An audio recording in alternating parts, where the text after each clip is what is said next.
ሰላም ጤና ይስጥልኝ ውድ ኢትዮጵያውያን እንደምን ሰነበታችሁ። እንግዲህ የሰሞኑ ወሬ ወይም የሰሞኑ ዜና ትዝታ ሳሙኤል የሚባል አንድ የማይረባ ሰው እሱ ላይ ትኩረት ተሰጥቷል። ተሳዳቢ መሆኑን ብዙ ቪዲዮ ላይ አይተነዋል።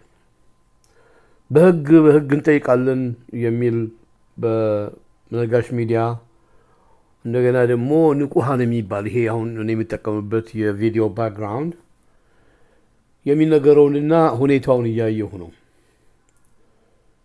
የኢትዮጵያ ኦርቶዶክስ ተዋሕዶ ቤተክርስቲያን በጣም ተደፍራለች። ከፍተኛ የሆነ የጦርነት ዘመቻ ተደርጎ ሲኖዶሳችን ተሸንፏል። ለምን እንደሆነ ታውቃላችሁ? ልክ እንደ አቡነ ጴጥሮስ አይነት አቡነ ጴጥሮስ ጣሊያን የሮማን ካቶሊክን ተቀበሉ ሲላቸው ወይም ሞት ብለው ሞትን በጸጋ ተቀብለው በመትረየስ የተረሸኑት አቡነ ጴጥሮስን እንድናስታውስ አድርጎናል። ተሸንፈዋል። ምክንያቱም ከላይ ያሉት ፓትሪያርክ ማን እንደሆኑ ታውቃላችሁ። አሁን ብዙ ውዳሴ ብዙ ቢነገርላቸውም ቀደም ሲል በደርግ ጊዜ ጸረ አቡነ ተክለ ሃይማኖት በዛን ጊዜ የነበሩት ፓትሪያርክ አቡነ ተክለ ሃይማኖት ትክክለኛ የቤተ ክርስቲያን ሰው ሆናቸው ባህታዊነታቸው ምስክር ነው። በግድ ነው እዛ ስልጣን ላይ እንዲቀመጡ ተለምነው የተደረጉት። ቤተ ክርስቲያናችንም ጥሩ ጥበቃ ይደረግላት ነበር። ሆኖም ግን ደርግ ደግሞ የኮሙኒስት ፓርቲ ስለነበር የኮሙኒስት ስርዓት ስለሆነ ቤተ ክርስቲያኗን ባይተናኮልም አትሊስት ሀገራችን ውስጥ መጤ ሃይማኖት ገብቶ ህዝብን እንዳይረብሽ ትልቅ አስተዋጽኦ አድርጓል። እኔ በራሴ ምነግራችሁ ጴንጤ የሀገር ጠላት ነው። ፍጹም ከወያኔዎች በባሰ ሁኔታ ጎበዝ። ትልቁ የሀገር ጠላት ከሂትለር ከናዚ የባሰ ለአፍሪካ ትልቁ ጠላት ጴንጤ ነው።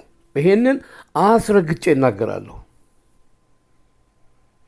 ለዚህ ምስክር ኢትዮጵያ ቅኝ አልተገዛችም። ቅኝ የተገዙ ሀገራትን እስቲ ወደኋላ አስተውሉ ጎበዝ።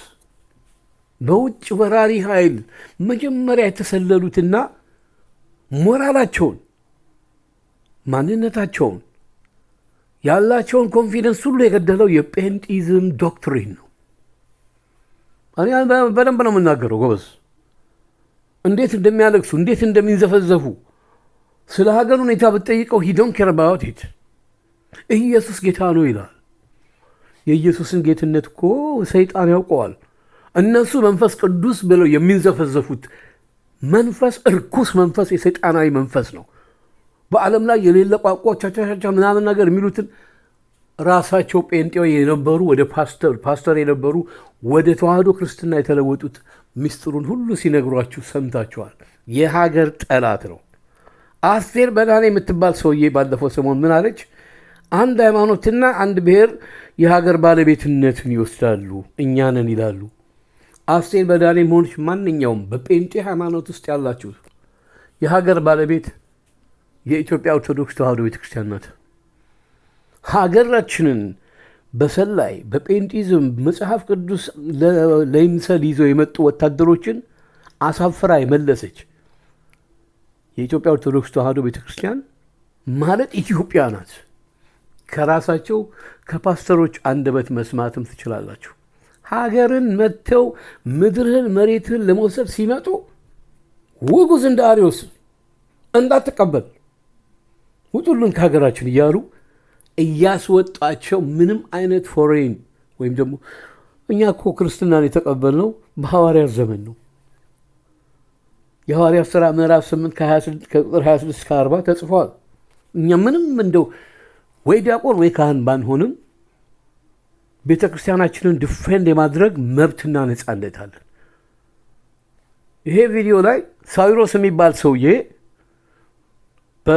በናብይ ተጽዕኖ ነው አሁን ምርጫ ተደርጓል ምናምን ተብሎ የማይገባ ቦታ ላይ መስቀል ይዞ የጳጳስ ቆብና ስልጣነ ክህነትን የሚያስመስል ዩኒፎርም ለብሶ የሲኖዶስ ጽሕፈት ቤት ውስጥ ተቀምጦ ጴንጤዎችን ሲቀበል እዚህ ቪዲዮ ላይ አየሁኝ። አበባ ነው ምናምን አስቀመጡለት። ፓስተር ምናምን የሚባሉ ናቸው። ወገኖች ኢትዮጵያ በቅኝ ግዛት ውስጥ ወድቃለች።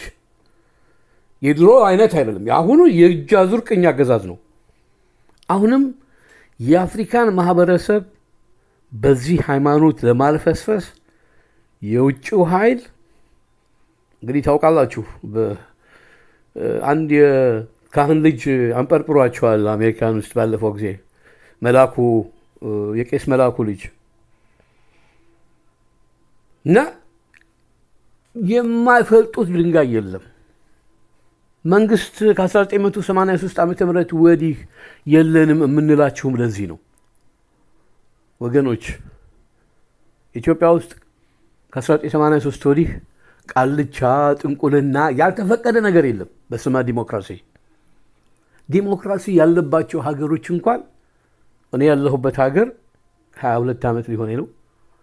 መንገድ ላይ እንደዚህ አይነት ይሄ ኢየሱስ ጌታ ነው እያሉ የሚጮህ አይነት ቢታይ በፖሊስ ከዛ ቦታ እንዲነሳ ይገደዳል። ምክንያቱም ያለሁበት ሀገር ለማንኛውም የሃይማኖት ተቋም የራሱ የሆነ ቤተክርስቲያን ይሁን መስጊድ ይሁን ተሰጥቷል። ከዛ ውጭ ህዝብን መረበሽ የተከለከለ ነው። ኢትዮጵያ ውስጥ በጣም መረን የለቀቀ ነው። መስቀል አደባባይን ከወሰዳችሁ ራስ ብሩ በስዕለት ለቤተክርስቲያን የሰጡት ቤተክርስቲያን ነው። ራሱ መስቀል አደባባይ የኢትዮጵያ ኦርቶዶክስ ተዋህዶ ከቤተክርስቲያኖች አንዱ ነው። ካህናት የሚቀድሱበት የሚጸለይበት እንደ አንድ ምክንያቱም ስርዓተ ደመራ የሚካሄደው ቤተክርስቲያን ግቢ ውስጥ አይደለም፣ በየሰፈሩ ሜዳ ላይ ባለበት። ያ ደግሞ የሀገሪቱ ዋና ከተማ ላይ ስርዓተ ደመራ ወይም ደግሞ መስቀል ፋውንዴሽን ኦፍ ዘ ትሩ ክሮስ የመስቀሉ ተገኘ የሚባልበት የዓመታዊ በዓል የሚከበርበት ቦታ ነው። የተዋህዶ ቤተክርስቲያን ንብረት ወይም ርስት ነው። እንደ አንድ ቤተክርስቲያን የአንድ የቤተክርስቲያናችን ርስት ነው ያ ቦታ።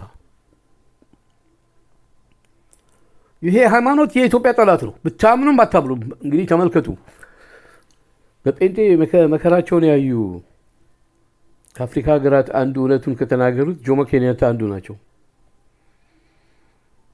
ምንድን ነው ያሉት? ቅኝ ገዢዎች ወደ ሀገራችን ሲመጡ መጽሐፍ ቅዱስ ይዘው መጡ። ጸሎት እናስተምራችኋሉን፣ ወንጌል እናስተምራችኋሉን፣ አንገታችሁን ደፍታችሁ አይናችሁን ጨፍናችሁ ጸልዩ አሉን። እነሱ መጽሐፍ ቅዱስ ይዘው ሲመጡ እኛ መሬት ነበረን። ከጸሎታችን ስንነቃ መሬታችን ተወስዶብን አገኘን በሚል በቅኔያዊ አነጋገር ለነበረው እሳቸው እንግዲህ በቅኝ ግዛቱ ዘመን የነበሩ ናቸው። የመጀመሪያ ፕሬዚዳንት እሳቸው ናቸው ከቅኝ ግዛት ነጻ ሲወጡ። ይህን ሃይማኖት የፈጠሩት አውሮፓውያን ትተውታል። የትኛውም አውሮፓ ሀገር ብትሄዱ ምስራቅ አውሮፓዎች እንኳን ኦርቶዶክስ ክርስቲያኖች ናቸው። ሀገርን በዚህ ሃይማኖት ተተናክለውበት አያውቁም። በጴንጤ ግን እንደውም ኢቮሉሽን ጨምሮ ሳር ማስነጨት እንደ ከብት ማለት ነው፣ ዳንስ፣ ካራቴ። እኛ ሀገር ደግሞ የጴንጤ ኢቮሉሽን ብዙ ነው። ወታደር ምናምን ነገር፣ በወታደር መታጀብ ብዙ ነገር ነው እያየን እንደው ያለ ነው ማለት ነው። አሁን ጭራሽ ሰሞኑን እንኳን ድል አገኘን ወይም እንኳን ደስ አሉት ፓስተር ሳዊሮስ ለማለት ነው እዛ ቦታ ላይ ተገኙት እና ሀገራችን በጠላት ላይ ወድቃለች። በሃይማኖትም ብትሰዱት በፖለቲካውም ብትወስዱት አብይ አህመድ ከነሚስቱ የሀገር ጠላት ነው። ጠላትነቱን ደግሞ በአፉም በተግባሩም በብዙ መንገድ እያያችሁ ነው። ለቲፎዞቹ ልማት እያካሄደ ነው የምትሉት ሰውየው ሌላ ዓለም ውስጥ ነው የሚኖረው። እሱ መቼ መሰላችሁ የሚነቃው? መፈንቅለ መንግስት ተደርጎ ለፍርድ ሲቀርብ ብቻ ነው። አንደኛ ነገር ሀገሪቷ ከዘር ፖለቲካ ነፃ እንድትወጣ ትግል የሚደረገው ዘርን በዘር ምንድን ነው? የዘር ድርጅት በዘር ድርጅት ነው የሚዋጋው። ፋኖ የምትሉት አማራነትን ይዞ ልዋጋ ኢትዮጵያ ነጻ ያወጣለሁ አማራ ነጻ ያወጣለሁ ነው የሚለው። አትወጡም፣ ነጻ አትወጣም። በአማራነት ኢትዮጵያ ነጻ የምትወጣው በኢትዮጵያዊነት ሲሆን ብቻ ነው። አትወጣም። አማራ ብቻውን ነጻ አይወጣም፣ በምንም ተአምር አይሆንም። እንደውም ያጠናከራችሁት አብይ አህመድን እናንተ ናችሁ፣ ፋኖ የምትባሉት እና ወገኖች። እኔ ይሄንን ቪዲዮ ስመለከት ደሜ ነው የፈለው። ሰውየው ጴንጤ መሆኑን ታውቃላችሁ። የእሱ ጋሻ ጃግሬዎች አይታችኋል። ማርያም ቤዛዊት አትባልም ምናምን ያልተባለ ነገር አለ እንዴ? ተሐድሶ የሚባለው ነገር የተጀመረው መቼ ነው? ብዙዎች ለእናንተ አዲስ ነው። እኔ ሀገር እያለሁ ነው ማውቀው። ይሄንን የባህር ኃይል ማስተባበሪያ ቢሮ በወያኔዎች ዘመን ጦር መርከቦችን አሰባስበን ጅቡቲ በነበር ጊዜ ምስራቀ ፀሐይ ቅዱስ ገብርኤል ቤተክርስቲያን በዘማሪነት እናገለግላለን፣ በሰንበት ተማሪነት እንማራለን። በዛን ወቅት የዓመቱ ገብርኤል ለማክበር ሲመጡ የጳጳሱ ዋና ጸሐፊ የድሮ አዲስ ዘመን ጋዜጣ አዘጋጅ በርዕሰ አንቀጽ ይጽፉ የነበሩት መርሴ ሐዘን አበበ ነበሩ እና እዛ መጥተው ከእርሳቸው ጋር የነበሩት የሰንበት ትምህርት ቤቱ እንግዲህ ዋዜማው ላይ ነው። እኛ ቁጭ ብለናል። ትንሽ አዳራሽ አለች። ገቡ። እንግዲህ እኛ መሰረታዊ የኢትዮጵያ ኦርቶዶክስ ተዋሕዶ ቤተክርስቲያንን የጸሎትም የምኑንም ስነ ስርዓቱን እናውቀዋለን እና እዛ ሰንበት ትምህርት ቤት ውስጥ መጥተው የማያውቁ ብዙ ሰዎች ገብተዋል። አይተናቸው ማናውቃቸው። ከዛ ትንሽ ላስተምር ብሎ አንዱ ካህን ነኝ ባይ በአውራ ጣታቸው ተመልከቱ፣ በአውራ ጣት ትምህርተ መስቀል። እኛ በትምህርተ መስቀል አትብ ገጼ ወይም ለማማተብ ትልቁን ጣት አጥፈን የሌባ ጣታችንን መስቀል ሰርተንበት ነው አትብ ገጼ ወኩለንታይ በአርያ በትምህርተ መስቀል ወይም በስመ አብ ወወልድ ወመንፈስ ቅዱስ አሐዱ አምላክ የምንለው። በአውራ ጣት አጠገቤ ነፍሱን ይማረው ቺፍ ባህሩ ነበረ፣ ካቶሊክ። እሱ በተፈጥሮ ኮሜዲ ነው፣ እንዲሁ በጣም የሚያስቅ ሰው ነው። ካቶሊክ መጣብን ይለኛል። እኔ ሳቄን መቆጣጠር አቅቶኝ ኮሌጅታይ ነክሼ ነው በስንት መከራ። በቃ ምንድን ያደረግ ረግጠን ወጣን። ሁኔታው ደስ አላለኝ። ያ ሁለታችንም አውቀናል፣ ተሐድሶ ወይም ካቶሊካውያን ምናምን በሚል። በዛን ሰዓት ደግሞ ጋዜጦች ይጽፉ ነበር አዲስ አበባ ላይ። ነጭ ይለብሳሉ። አባ ጳውሎስ የሚባሉት ፓትሪያርክ የተባሉት ፖለቲከኛ እንደ ካቶሊክ እንደ ጆን ፖል ነጭ ነው የሚለብሱት። በዛ ላይ በእንግሊዝኛ ሁሉ እውነቴን ብላችሁ አንጀቴ እያረረ ነው የምስቀው። ይቅርታ አድርጉልኝ። ወጥተው ይስቃሉ ማለት በእንግሊዝኛ እየቀላቀሉ ነው የሚናገሩት። እና ብዙ ሰው በቃ ተገርሞ ወይ ቤተ ክርስቲያናችን እያለ በቃ አንደኛ ነገር ህዝባችን ኮንፊውዝድ ሆኗል። በወያኔዎች ስርዓት አልበኝነት ደቋል። ዲሞራላይዝድ የሆነበት ዘመን ነው። ያ ነገር ቀጠለ። አዲስ ትውልድ ተፈጥሯል። አሁን ይህን ታሪክ አያውቁትም። እውነቴን ነው የምላችሁ። ኢትዮጵያን እኔ እንደዚህ አልጠብቃትም። እኛ በተቻለን መጠን እንግዲህ ሚዲያ እኔ አሁን ማገለግልበት ሚዲያ የለኝም። ቢኖረኝ ብዙ ነገር መስራት ይቻል ነበር። ግን ባለችው ሶሻል ሚዲያ የሚያዳምጥ ወጣት የለም። ለምን ሄዷል? ወጣቱ እዚህ ያለም እኮ ያለው ዩቲዩብ እና ፌስቡክ ላይ ለቆታል። ሄዶ ቲክቶክ ላይ ነው ያለው። ቲክቶክ ላይ ምን እንደሚወያዩ ታውቃላችሁ? አንዳንድ ካህናት ቲክቶክ ላይም ሄደው በተቻላቸው ወጣቱ ላለበት ሄደው ለማስተማር ጥረት ያደርጋሉ። ወጣቱ ያን አያዳምጥም። ይሄ ጴንጤ የሚባለው ሃይማኖት የኢትዮጵያ ጠላት ነው። አሁንም አስረግጬ ነው በደንብ ነው የምናገረው። የሀገር ፍቅር ስሜት ምናምን የሚባል ነገር የለም። የኢትዮጵያ ሕዝብ የሃይማኖት ችግር አለበት ወይ? ድሃ ሕዝብ ነው እኮ። እኔ በአንድ ወቅት ሲሳይ ንጉሥ የጻፈው ሰመመን የሚባል መጽሐፍ ድሮ ነው ያነበብኩት። እንግዲህ በዛን ዘመን ወጣቶች ነን፣ እንዳሁኑ ግን ማሳሳኑን አንድ የተናገረ ቁም ነገር ምዕራፉን ባላስታውስም ምን ይላል? እዛ የመጽሐፉ ተዋናዮች ላይ አንደኛው እስክንድር ይመስለኛል ስሙ፣ ሌላኛው ስለ ሃይማኖት ሲያወሩ ከሂትለር የባሱ ብሎ ነው የሚያስቀምጣቸው። የሃይማኖት አዳዲስ ሃይማኖት ድርጅት እየፈጠሩ ህዝብን የሚያዋከቡትን ከሂትለር ከናዚዎች የባሰ ይለዋል። እውነት ነው። ይሄ ናዚዝም ነው። ባንክ ቡክ እዛ ጋር ጥለህ ወደ ባንክ ቡክህን እንዲሞላ አድርገዋለሁ። ስርቆት እኮ ነው የሚያስተምረው። ሊሆን አይችልም፣ ግን የሰው ልጅን ሰርተ ጥረግረ ብላ ይላል መጽሐፍ ቅዱስ።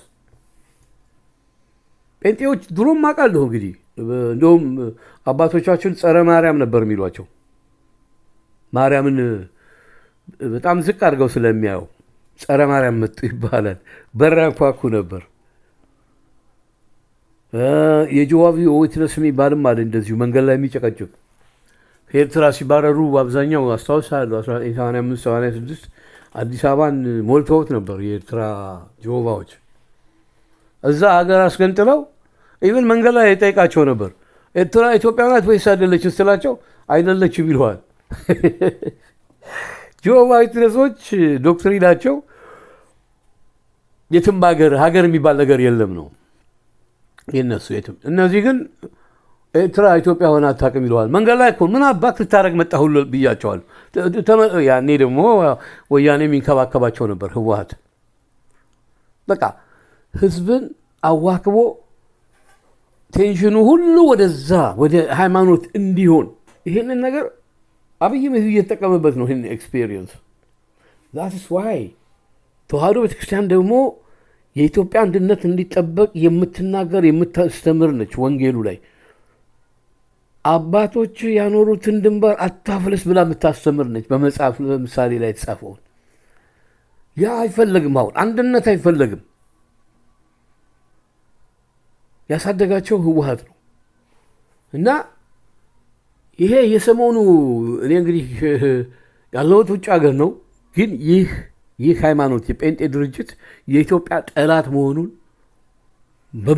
በተግባራቸውን በደንብ አውቃለሁ። ሀገር እያለሁ ማልቀስ፣ ማስለቀስ፣ ሰዎችን ዲሞራላይዝድ ማድረግ፣ ኮንፊደንስ ሁሉ ይጠፋል። በጣም በቃ መንቀሽቀሽ ምናምን ሲጸልዩ ትህትና ይመስላቸዋል። ፈሪ ሁሉ ይሆናሉ። ፈሪ በቃ እና እኔ እሱ ነገር ይገርመኛል። እኔ አንድ ልጅ አለ ምናልባት ተናግሬው አላውቅም። በኢትዮጵያ ባህር ኃይል ውስጥ እያለን መልህቅ አርማይ አይደለም ቃል ኪዳኔ ላድስ ዳግም ለእናት ሀገር ተከብሮ በደሜ ለኖሮ ባህር በር የምየ ኢትዮጵያ መከታ ጋሻዋ ጀግናው መርከበኛ የማህፀን ፍሬዋ የሚል ግጥም የጻፈውና የ1975 ቢ ግሩፕ ፕሬዝዳንት መንግስቱ ፊት ዘምረውታል። እሱም መዝሙር ይሄ ልጅ ጭንቀታም ሆነ። ለምንድን ነው የትግሬ ተወላጆች በጣም ይጠረጠሩ ነበር። የኤርትራና የትግሬ በባህር ኃይል ውስጥ ደህንነት የወታደራዊ ደህንነት የሚባለው በጣም ይከታተላቸው ነበር። የሚገርማችሁ የእኔ ስም ራሱ ግዕዝ ነው። እኔም በትግሬነት እጠራጠር ነበር። እግዚአብሔር ያሳያችሁ እኮ በቀበሌ በምን የኔን ቤተሰቦች ማወቅ ይችላሉ። ግን ስሜ ግዕዝ ነው። አባቴ ግዕዝ ቋንቋ ስለሚችል ፍሬ ሰናይ ብሎ አወጣልኝ። ወደኋላ ሄድ ብዬ ነው። ይሄ ልጅ ምን ሆነ? ጴንጤ ማን እንዳደረገው ምን ያደርገው? እዛን ጊዜ እኮ በድፍረቴ ማንም የሚያደርገው አይደለም። እኔ የምሰራበት ወርክሾፕ ይመጣ ነበር። ያን የመሰለ ሞራል ላይ የነበረው ልጅ ለፖለቲካ መምሪያ ሲያገለግል የነበረ ልጅ በሁለት ነገር ተጠቅቷል። አንደኛ በትግሬነቱ ጌታቸው በርሄ ይባላል። ሁለተኛ ደግሞ ጴንጤ በቃ ጌታ ምናምን ይላል። የመጣ ወርክሾፕ የኔ የምሰራበት ወርክሾፕ ይመጣ ነበር። እኔ በዛን ሰዓት ሃይማኖት ላይ እስከዚህም አልነበርኩም። እንደ ማንኛውም ሰው ግን በቤተክርስቲያን ስናልፍ ለቤተክርስቲያን ክብር ያለን እነሳለማለን። ግን ያኔ በቃ ትኩረታችን ሁሉ የቀይ ባህር ድንበር ማስከበር ስለሆነ ሁልጊዜ ጦር መሳሪያችንን መወልወል፣ ማዘጋጀት፣ ጦር መርከብን ማዘጋጀት በቃ ግዳጅ ነው። ሌላን ትኩረት የለም። እና ወርክሾፕም ይሄ ስሜት ነው የነበረኝ። ይሄ ልጅ መጨረሻ ላይ የት ቦታ እንደሞተ ሁሉ አይቻለሁኝ። በጦርነቱ ጊዜ ባህር ዳርቻ ላይ ነው የሞተው። የሞርታር ፍንጣሪ ይገለው ምን ይገለው አይቻለሁ አስከሬኑ። ግን መጨረሻ ላይ ያ ልጅ ዲሞራላይዝድ ሆናል። ይሄ ጴንጤ የሚባለው ሃይማኖት ውስጥ ገብቶ ትህትና ሳይሆን ጌታቸው እንኳን በቃ ይደነግጣል። እና በዚህ ሃይማኖት ውስጥ ያሉ ሰዎችን ሰመመን የሚባለው መጽሔት ላይ የገለጸው ምን አለ እስክንድር ይመስለኛል ስሙ፣ ይቅርታ አድርጉልኝ፣ ተዋናዩ በዛ ላይ ያለው በጣም እንትኑን የያዘው ማለት ነው በመጽሐፉ ላይ። እሱን እንግዲህ ዋናው አቤልና ያፈቀራት ልጅ ናቸው፣ ግን ያኛው ደግሞ የተለየ ነው። እነ ሳምሶንን ከወሰዳችሁ ስፖርተኛ ነው መሰለኝ ጎበዝ፣ ካነበብኩት ወደ 30 ምናምን ዓመት ሆኖታል። እስክንድር ይመስለኛል። እና ከዛ ምንድን ነው የሚለው? እኔ ሃይማኖተኛ አይደለሁም። ሃይማኖትን ከተባለ ግን አባቶች ያኖሩትን ከኦርቶዶክስ ተዋህዶ ውጭ ሌላ ነገር ውስጥ አልገባም። ምክንያቱም ዩኒቨርሲቲ ውስጥ የሚሰብክ አንድ አለ፣ በመጽሐፉ ላይ ተጠቀሰ፣ በየቦታው የሄደ ኢየሱስ ጌታ ነው የሚል እና ያ ገጸ ባህሪ አለ እዛ መጽሐፍ ላይ። እኔ ሃይማኖትን አባቶቼ ካስረከቡኝ ውጭ ሌላ ነገር ውስጥም አልገባም ብሎ ነው መልስ የሰጠው። ምክንያቱም ቤተ ክርስቲያናችን ኢየሱስን ጌታ ስትል እንደነሱ ዘርጥጠው ኢየሱስ ጌታ ነው አይደለም የምትለው። ኢየሱስ ከሚባለው ቃል በፊት ጌታችን ብለን ጀመር። ኢየሱስ ቃሉ ሂብሩ ነው፣ መድኃኒት ማለት ነው። መድኃኒት ማለት ነው ኢየሱስ አለ። ኢየሱስ የሚባሉ የእስራኤል ተወላጆች አሉ፣ የሰው ስም ኢየሱስ ብለው የሚያወጡ። በተዋህዶ ቤተክርስቲያን ግን ማንም ለሰው ልጅ ኢየሱስ ብሎ አያወጣም። ገብረ ኢየሱስ ወይም ገብረየስ፣ ያሁን የኔ ሰርኔም የአያቴ ስም ገብረየስ አጠር ባለ እንጂ ገብረ ኢየሱስ ማለት ነው። ገብረ እግዚአብሔር፣ ገብረ ሚካኤል፣ በጣም ለሚካኤልም ለአምላካችንም ክብር አለ። እግዚአብሔር ብሎ ማንም ሰው ለራሱ ስም አያወጣም። ገብረ እግዚአብሔር አለ እና ቤተ ክርስቲያናችን ጥንታዊት ናት። በዘመነ ሐዋርያ በባልደራሱ የተጀመረች ናት። ከዛ ውጭ ምን ያደርግልናል? ጌታችን መድኃኒታችን ኢየሱስ ክርስቶስ ብለን ነው የምንጠራው። እና የእነዚህ ዶክትሪን እነሱ ቅዱስ መንፈስ የሚሉት እርኩስ መንፈስ ነው። መንዘፍዘፍ ቃላቶች አሉ። ጃምባላቻቶች ምንም በዓለም ላይ የሌለ ቋንቋ እኮ መጽሐፍ ቅዱስ ላይ በመንፈስ ቅዱስ ተናገሩ የሚባሉት የተጻፉ እኮ በዛን ጊዜ ምን አሉ? እንደውም የሰሙ እንዴ እነዚህ የገሊላ ሰዎች አይደሉም? እንዴት የእኛን ቋንቋ ሊናገሩ ብለው ማለት ተገርመዋል። መንፈስ ቅዱስ የወረደባቸው ሰዎች የሌላ ሀገርን ቋንቋ በደንብ ተናገሩ። ጴንጤ ለውሸት ነው ጎበዝ። ሀገራችንን ከሂትለር ወይም ከፋሽስት ከጣሊያኖች በባሰ እየነቀነቋት ነው። በክልል በአብይ ጨረባ በስንቱ ትሳቃይ ሀገራችን። ሰሚ ጠፋኩ። አሁን እኔ ተስፋ አድርጌ የነበረው ፋኖ የሚባለው በብአዴን ተጠልፏል። ብአዴን ማለት ወያኔ ማለት ነው። ስለዚህ ፋኖ ወያኔ ነው። የወያኔን አይዲዮሎጂ ይዘህ አማራን ነፃ አወጣለሁ ብለህ ጥይት ብትተኩስ ናቲንግ። እኔ በቃለ መሐላ ሀገር ድንበር ስንጠብቅ የነበረው ኢትዮጵያ ወይም ሞት ብለን ነው። ኢትዮጵያ አሁን የሚያስፈልጋት ኢትዮጵያ ወይም ሞት። የኢትዮጵያ አንድነት ጠፍቷል። ትግራይ ላይ ብዙ የሚጎሰሙ ነገሮች አሉ። አታውም ከእስር ቤት የፈቱት ማለት ነው ስብሐት ነጋ ብጻይ ኢሳያስ እያለ ነው። አሁን አሜሪካኑ ነው። ብጻይ ማለት በትግርኛ ጓድ ማለት ነው። ኢሳያስን በጣም ይሰድብ ነበረ የህወሓት መሪ ሆኖ። አሁን የሻዕቢያ ድጋፍ ፈለገና ብጻይ ኢሳያስ እያለ ነው።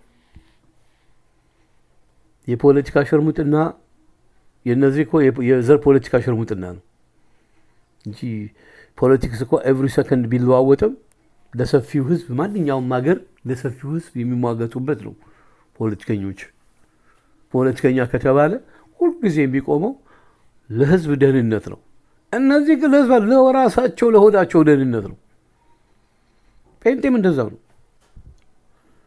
ከዚህ በላይ ብዙ አልናገርም።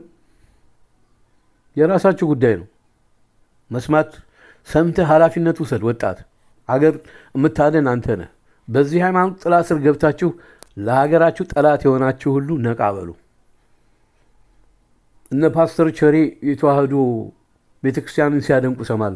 ዋይኖት ወደ ኢትዮጵያ ኦርቶዶክስ ተዋህዶ እንደ ማንኛውም የማትመለሱበት የምታከብሯት ከሆነ ይሄ መዝሙር ደስ ይለኛል፣ እንደዚህ አትንኳቸው፣ የተዋህዶ ሃይማኖት እንዲህ ናቸው ማለት አይደለም። ወደ ቤተ ክርስቲያን ተመለስ።